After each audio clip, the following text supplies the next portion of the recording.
Okay, so kasalukuyan ang preparation ng kanilang cook fest at narito ang grade 8. Ayun, chopping din yan. Ayun. Ayun yung kanilang advisor, busy. Ang ganda ng advisor namin. Pawisan na nga.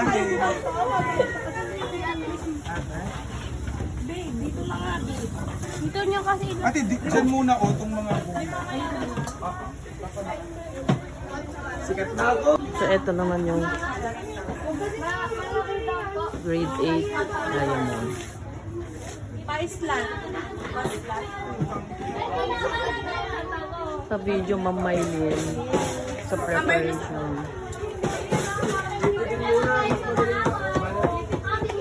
With the parents.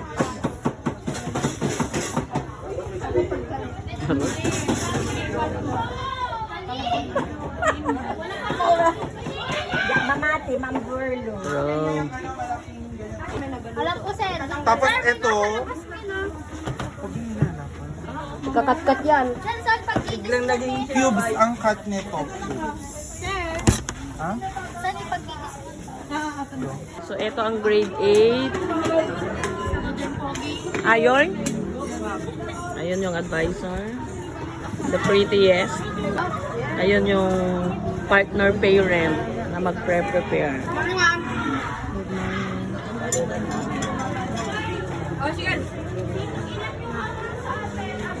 Yes, pag yung wala ko na lang natin, dito na lang natin. Nag-join ka na ka. Ay, kumain. Yung presentation na yun. Dito tatagal lahat. Hello, ma'am. Hello. Anak, pwede rin pabunod ba?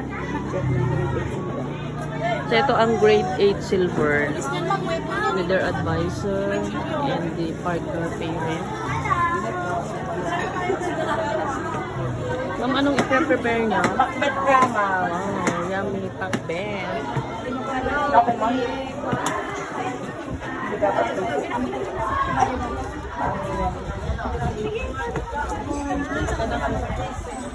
Thank you.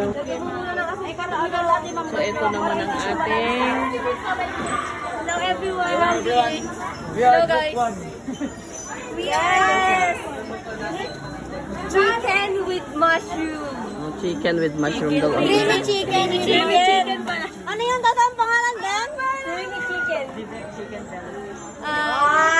Ano daw? Pakinggan mo na yung pangalan. 1, 2, 3, 4. Vivet Chicken Belly. Anong pangalan? Vivet Chicken Belly. Vivet Chicken Belly. Hindi ganyan yung kagpan yan. Ano naman niluluto mo? Ma'am, chicken na sa... And innocent talaga.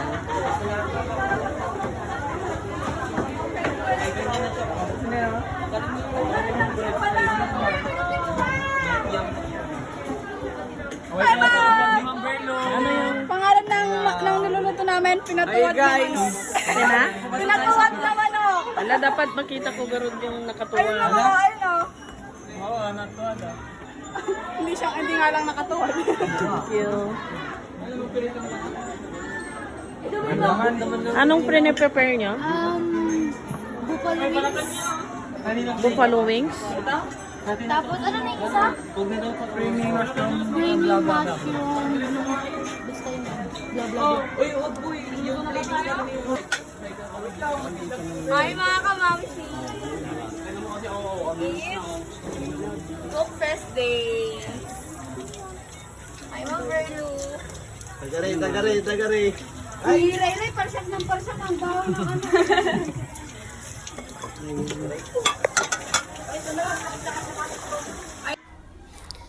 Hayun na nga mga kamamshis, habang binabaybay ko ang daan papunta sa grade 7, naririnig ko ang mga iba't ibang kantsawan, tawanan, at makikita mo talaga ang excitement sa mukha ng bawat estudyante.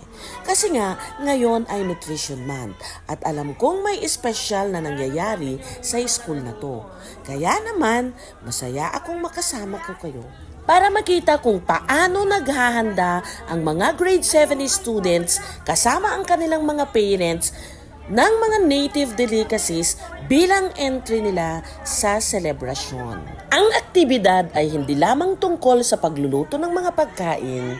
Ito ay isang pagkakataon upang mapalalim ang pag-unawa ng mga mag-aaral sa mga lokal na tradisyon at kultura sa pamamagitan ng hands-on na karanasan.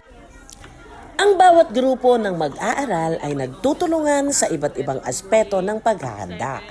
Ang iba ay nagtataguyod sa mga paghahalo ng mga pangunahing sangkap, samantalang ang iba naman ay tumutok sa mga detalyadong proseso, tulad ng pag-garnish ng biko gamit ang latik o ang pagpapalitaw ng tamang luto sa cassava cake. Samahan mo pa ng lumpia. Wow, perfect na talaga. Ayan, may oven pa sila. Tignan ninyo mga kamamshis. I-vlog natin. Ayan, lumipat na nga rin tayo sa ibang section. Kausapin natin sila. With Ma'am Ayan. Jonabel, the advisor of grade 7. Ayan. Mami niya iluto yun. Garamit kami binala. Ay, galing. Ayan. May ako 7 binala. Sige, halo. Partner favorite. Ayan. So, busy talaga sila, ano? Ayun, nakita nga natin si ate. Busy siya sa pagpapaypay o pagpapaapoy ng kanyang niluluto. Ayan, using traditional way of cooking. So, ito naman yung group ni Ma'am Cares. Grade 7, Cagayan. Kasaba. Pareho kayo. Doon, oh. Pero we have also binalay over there. Ne, adang mo lang, ne. Siyempre, pinaimasan nga rot mami, di ba cook fest nga. Oh. Later ipapatikim ko sa inyo yung binalay and kasaba na. Saan yung parent nyo? There! For the binalay. At talaga namang natakam ako sa kanilang niluluto. OMG, parang ang sarap-sarap. Samahan mo pa ng pagmamahal sa kanilang ginagawa. O diba, yun ang pinakamabisang sangkap sa pagluluto. At ito na nga si Ma'am Josie Ann, nagpapakitang gilas para sa kanyang recipe for today's event. Ayan, ang sarap, parang wow. Wow na wow talaga. Wala akong masabi.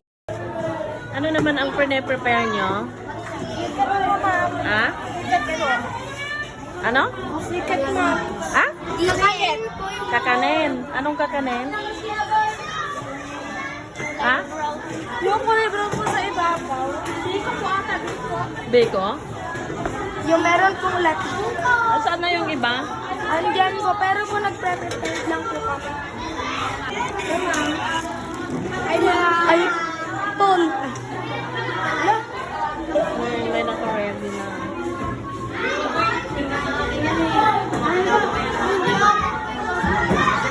Ay naman yan.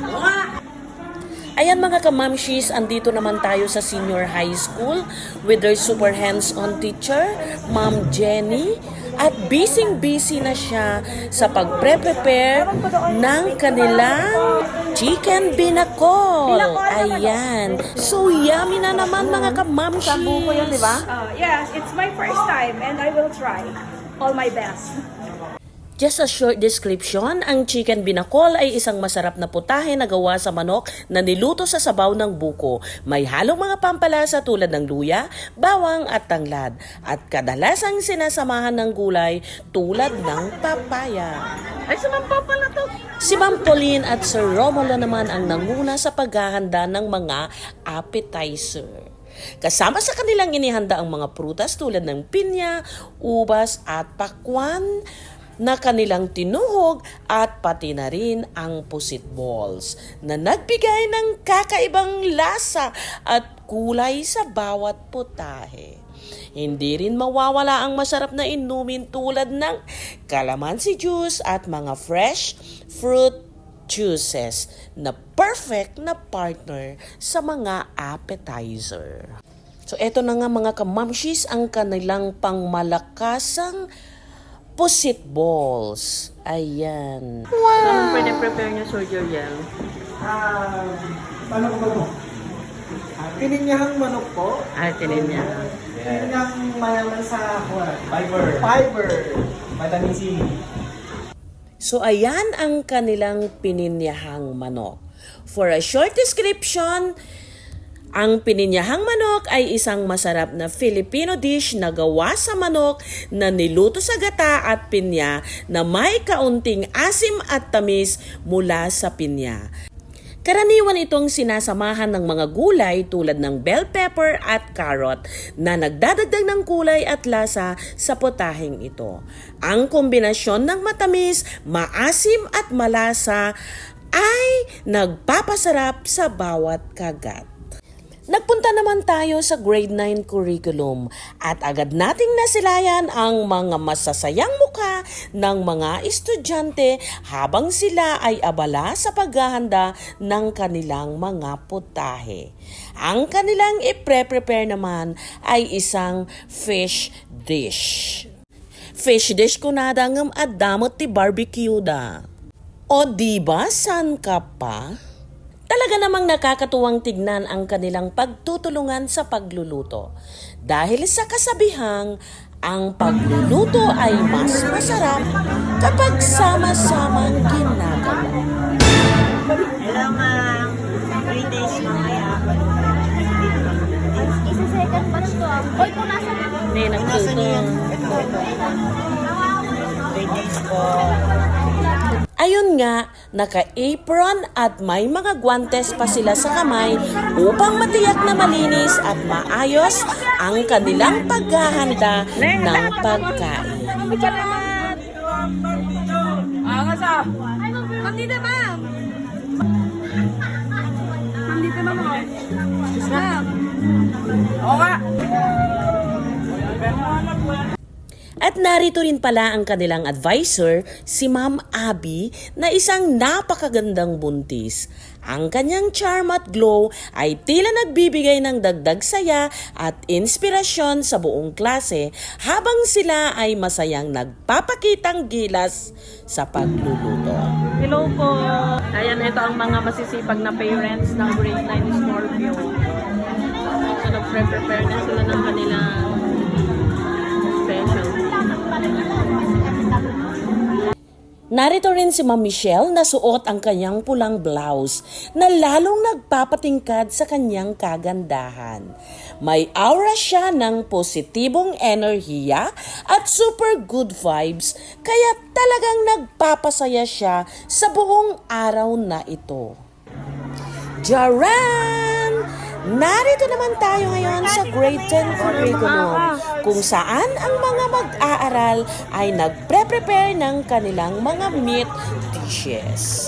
Tignan niyo naman ang mga estudyante, abala sa bawat hakbang ng pagluluto.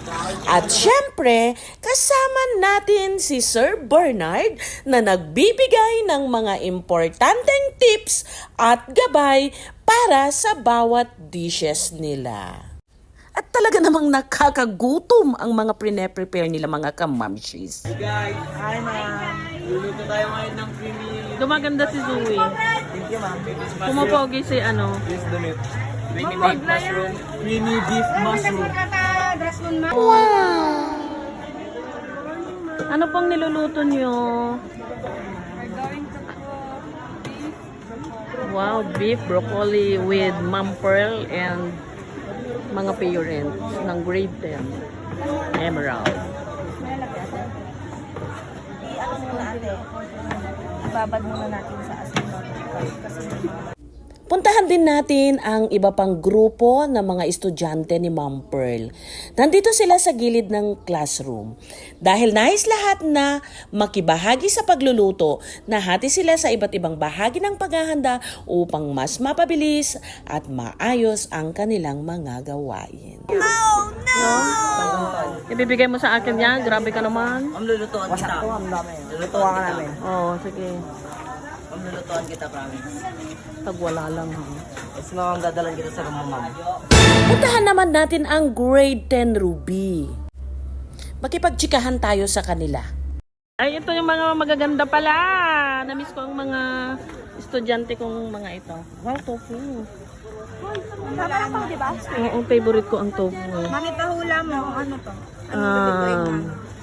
Takoyaki. Ano nga, Rod? With tofu ko na? Kakainin lang namin dito sa room.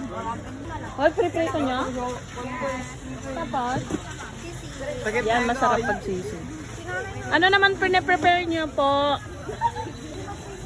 Baby ribs mo. Baby rib. Short trivia muna tayo mga kamamshis tungkol sa baby back ribs. So ang baby back ribs ay hindi galing sa mga baby na baboy.